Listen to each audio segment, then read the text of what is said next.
જય માતાજી મિત્રો આજે આપણે વાત કરી રહ્યા છીએ નવરાત્રિ વિશેની વ્રતકથા સંપૂર્ણ માહિતી।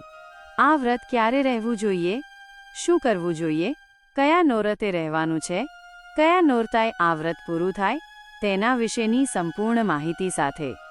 નમસ્કાર મિત્રો, ભાઈઓ અને બહેનોનું અમારી આ કથા સ્ટુડિયો ચેનલ પર ખૂબ હાર્દિક સ્વાગત કરીએ છીએ।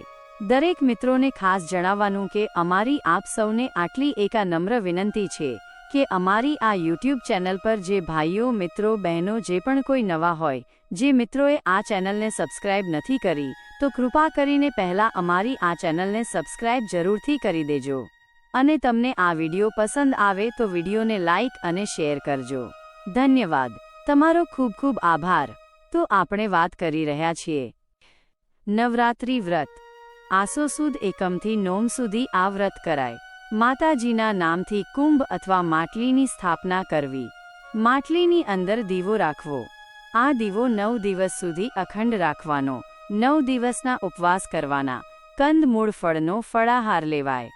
માતાજીની 9 દિવસ સુધી ઉપાસના કરવાની, ભક્તિ કરવાની, રાત્રે જાગરણ કરવાનું અને ગરબા ગાવાના। પછી 9મે દિવસે બને તો હવન કરવો। 9મા દિવસે આખી રાત્રિ જાગરણ કરી ભજન કીર્તન અને ગરબા ગાવા। આ છે આ વ્રતની વિધિ। મહિષાસુરની વાર્તા। પહેલાના વખતમાં એક ઋષિને કોઈ સંતાન નહોતું, તેથી પુત્ર પ્રાપ્તિ માટે તેમણે ભગવાન શંકરને રીઝવવા ઉગ્ર તપ કર્યું। તપના પ્રભાવે ભગવાન ઋષિ ઉપર પ્રસન્ન થયા। માગે તે આપું। હે પ્રભુ, આપ તો જાણો છો પુત્ર પ્રાપ્તિની વાંછના છે। ભગવાને કહ્યું, તથાસ્તુ। બીજું કાંઈ માગવું છે? ઋષિ બોલ્યા, એ પુત્ર મહાબળવાન થાય, મહાગુણવાન। મહાદેવજી બોલ્યા, એમ જ થાઓ, કહી ભગવાન અલોપ થઈ ગયા। સમયને જતા શિવાર ઋષિને ત્યાં પુત્ર અવતર્યો। સમય જતા ભણવા ગણવા લાગ્યો। પછી તો એણે પણ તપ કર્યો। મહાદેવજીના આશીર્વાદથી મહાબળવાન થયો અને પછી તો જેમ પહેલા થયું આજે થાય છે અને કદાચ ભવિષ્યમાં પણ થાય। જ્યારે માનવી પાસે સમૃદ્ધિ વધે, બળ વધે, જ્ઞાન વધે, પ્રતિષ્ઠા મળે છે, ત્યારે પહેલાનો સમય ભૂલી બેફામ બને છે, અભિમાની થઈ જાય છે, વિવેકહીન બને છે, અત્યાચારી પણ થઈ જાય છે। આમ જ આ ઋષિપુત્રનું થયું। એણે ઇન્દ્રની સામે બાથ ભીડી અને ઇન્દ્રને હરાવી ઇન્દ્રાસન જીતી લીધું। દેવતાઓ ગભરાયા।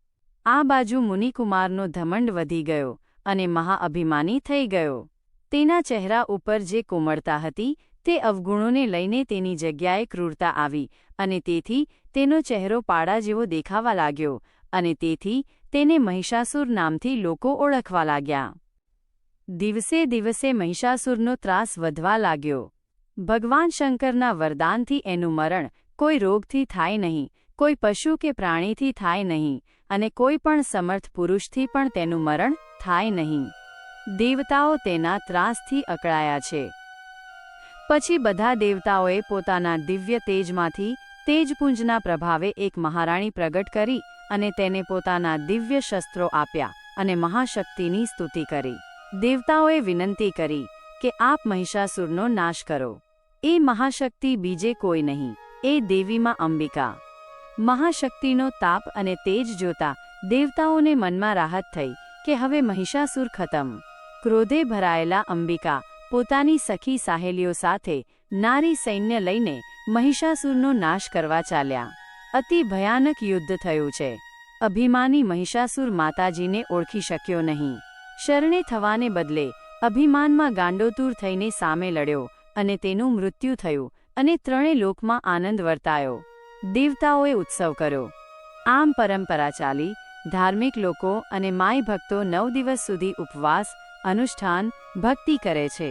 આ દિવસોને નવરાત્રિ નોરતા કહેવાતા। આ વ્રત કરવાથી જ્ઞાનની વૃદ્ધિ થાય, ભક્તિભાવ વધે, દિવ્ય બાણ મળે, સર્વે વાતે સુખ શાંતિ થાય, માતાજીની કૃપા મળે, માતાજી નિત્ય પ્રસન્ન રહે। જે દેવી સર્વભૂત માત્રમાં માતૃરૂપે રહેલા છે, સ્થિત તેમને અમારા વારંવાર નમસ્કાર હો। જય માતાજી। મિત્રો, આટલેથી આ નવરાત્રિ વિશેની વ્રતકથા માહિતી પૂર્ણ થાય છે। આ વ્રતકથા સાંભળવા બદલ આપ સર્વનો ખૂબ ખૂબ આભાર, ધન્યવાદ. જય માતાજી.